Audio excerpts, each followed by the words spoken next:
Nang hinaot ang mga apektadong residente sa pagbaha nga sila ang matabangan sa ilang problema matag panahon nga kusog ang ulan. Alang sa residente nga si Abdul Rashid Daniel, nga dugay na nilang ginaantos ang maong problema sa panahon nga ting-ulan.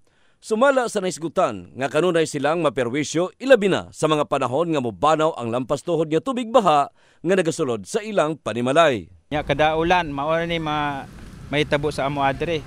Usahay dili mi katulugon. Kada gabi mukuha ng baha sa amo.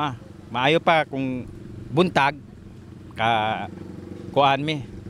Gabi kuan mga wala mi katulog. Nang hinaot na lang si Daniel nga dili na magdugay og masulbad na ang ilang problema. Problema gud sir. Unta matabangan mi sa kaning among kuan ba problema. Sa bahin sa barangay, giangko ni Kapitan Dennis Bisa nga gikan sa ginapreparar nga tamnan og humay og nadugangan pa sa kusog nga pagbubo sa ulan ang tubig nga milahos sa mga panimalay.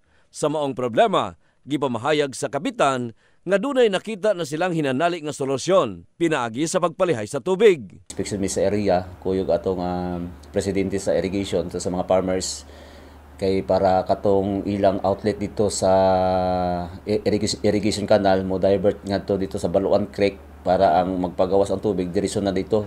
Gipasalig sa kapitan nga dili ni pasagdan ang mga residente dungan sa pagpangita og malungtaron nga solusyon sa maong problema. Kanal ato i-divert nato ngadto dito sa Baluan Creek ato to ayuhon kay para katong sa may mga residential dili na mo ato dito ang tubig.